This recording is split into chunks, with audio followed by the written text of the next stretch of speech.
Welcome back. My name is Jason Vaswani. I'm the head buyer of Old and Rare Spirits here at the Whisky Exchange, and today we're going to look into lost distilleries. Why to collect lost distilleries, and what are lost distilleries? So we'll start off by what are lost distilleries, and it's a term that many people who are new to collecting whiskey or have just got into the whiskey category haven't really heard about.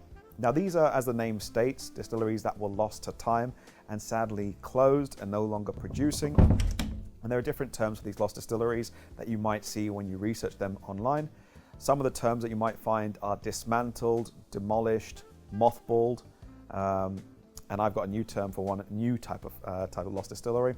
But let me explain a little bit more about these terms. So you find some lost distilleries that had to close, and the reasons they actually closed were because of either economic factors. It could have been due to a recession, depression. It could have been down to other factors like supply. Too much whiskey was produced, which we saw what happened in the 1980s, which led to a massive thing called the whiskey lock. And that's sadly where a lot of distilleries closed between 1983 to 1985. And a lot of amazing distilleries did close during this time. And other points in time where distilleries closed were because, again, they were producing a very similar style, and a majority of their liquid they produced went into blends. And if you could find a similar distillery producing the same style, they would say, you know what, we don't need to spend more money on that one if that one's going to cost us a little less. So they would save money, and then these distilleries closed as well. So going back to those different terms I mentioned, dismantled, demolished, and mothballed, I'll explain this a little bit further. So you've got these different terms which you'll hear. Distilleries like Convermore, one of my personal favorites. Sadly, that one is mothballed, but with a distillery being mothballed, there is an opportunity for it to produce again because the building and structure is still there in place. You have distilleries that are dismantled, and this is where all the equipment from inside was completely removed. There is a possibility for these to come back, but it does mean that they would have to go and source new equipment to put back into these distilleries. And then you've got some distilleries that are completely demolished, and that means the site is completely being knocked out, and it means that you'll never really find that same building, that same style of building with the pagoda standing where it is. So it's a shame where some of those were demolished, and you'll never be able to have those distilleries producing again. Now, I did mention a new term which I like to coin, which is called Phoenix distilleries, and these are distilleries which have basically closed during a period of time. However, they have resumed production thanks to distilleries or companies coming in and trying to restart things.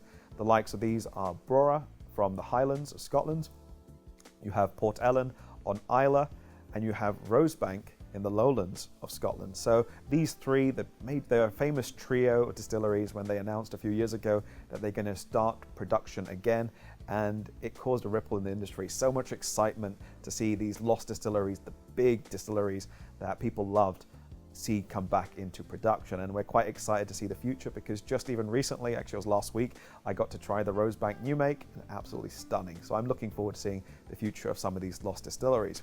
Now, the difference between trying a lost distillery back in its heyday before it closed was you're able to taste what that distillery was producing at that point in time. It's kind of like a snapshot of what that production era was, and you can even taste through different vintages, which we'll cover at another point.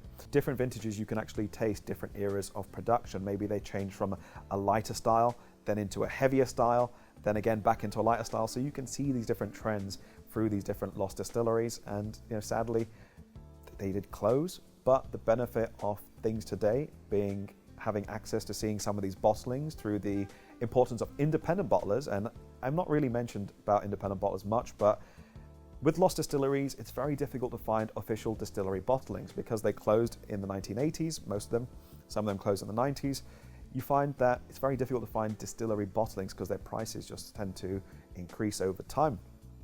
However, you are able to find things through independent bottlers, and they are people who went in to buy the casks and they bottle them themselves, and you're able to explore these different whiskies through the independent bottlers. And I think they've done an amazing job by keeping the likes of Brora alive through the independent bottlings. You've got things like Gordon MacPhail, who bottled some amazing old lost distilleries, and personally one of my personal favorites, which I've covered actually 3 or 4 times now in the last 5 years, is Convermore 1975. It is one of my favorite whiskies, Convermore, and sadly it's still closed, but the liquid in it, beautiful, waxy, and nice on those stone fruit characters. And you've got other distilleries like Colburn, Dallas Do, St. Magdalene, which are still closed, but you never know, there might be possibilities for some of the ones that are mothballed to come back down the line. Now, why to collect actual lost distilleries? For me personally, in my journey right now, I've gone through so many different whiskies and I'm trying to understand different parts of history. And the beauty of lost distilleries are you're able to explore liquid history and you're able to taste what these distilleries were producing. And it's something that I would say you can really look forward to exploring, because even though you've tried all these different new expressions, you can see through some of the older expressions and lost distilleries how the style was different back then, whether it's a different type of cask used, whether it be a transport cask or the old school sherry cask, or even, for example, those bourbon casks where it allows that DNA style of lost distilleries to really come through and understand that DNA of the character of the distillery, which I think for me is personally very magical.